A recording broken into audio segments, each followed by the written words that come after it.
രാഹുൽ മാങ്കൂട്ടത്തിലിനെ സഹായിച്ചത് ഷാഫി പറമ്പിലാണെന്ന് കോൺഗ്രസ് വിട്ട AK ഷാനിബ്. സഹപ്രവർത്തകരായ നിരവധി സ്ത്രീകളെ ദുരുപയോഗം ചെയ്യുന്നതിന്റെ വിവരം അറിഞ്ഞിട്ടും ഷാഫി അതിനോട് നിഷേധാത്മകമായിട്ടാണ് പ്രതികരിച്ചതെന്ന് ഷാനിബ് ഫേസ്ബുക്കിൽ കുറിച്ചു.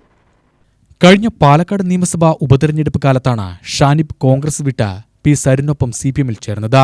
യൂത്ത് കോൺഗ്രസ് പ്രസിഡന്റ് തെരഞ്ഞെടുപ്പ് ചർച്ച ഉയർന്നു വന്ന സമയം സാക്ഷാൽ ഉമ്മൻചാണ്ടി തന്നെ ഇയാളെ മാറ്റി നിർത്തണമെന്ന് നിർദ്ദേശിച്ചിരുന്നതായി ഷാനിബ് പറഞ്ഞു. സ്ത്രീകളോട് ഏറ്റവും അറപ്പുളവാക്കുന്ന രീതിയിൽ പെരുമാറുന്ന ഒരു ക്രിമിനലിനു വേണ്ടി ഉമ്മൻചാണ്ടിയെപ്പോലും അവഗണിച്ച് ശക്തമായി നിന്നയാളാണ് ഷാഫി. ഷഹനാസും താര ടോജോ അലക്സും സജനിയുമൊക്കെ ഈ വിഷയത്തിൽ പറയാൻ പറ്റുന്ന ഭാഷയിൽ അയാളെക്കുറിച്ച് പറഞ്ഞിട്ടും നേരിട്ട് യൂത്ത് കോൺഗ്രസ് ജനറൽ സെക്രട്ടറിയാക്കാനും ചാനലുകളിൽ വിളിച്ച് ചർച്ചയ്ക്ക് വിളിപ്പിക്കാനും പിന്നീട് ഉമ്മൻചാണ്ടിയെ അവഗണിച്ച് യൂത്ത് കോൺഗ്രസ് പ്രസിഡന്റ് ആക്കാനും പാലക്കാട് MLA ആക്കാനുമൊക്കെ മുന്നിൽ നിന്നത് വടകര MP ഷാഫിയാണ്.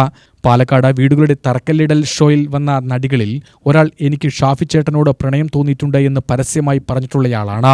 ഷാഫി ചേട്ടൻ പറയാതെ ആ നടി പാലക്കാട് വരുമെന്ന് കരുതാനാവില്ല. അതും ഇത്രയും വിവാദങ്ങൾ ചർച്ച ചെയ്യപ്പെടുന്ന കാലമാണ് എന്നുകൂടി ഓർക്കണം.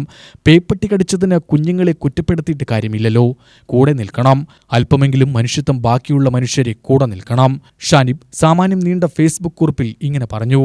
UTV news, Palakkad.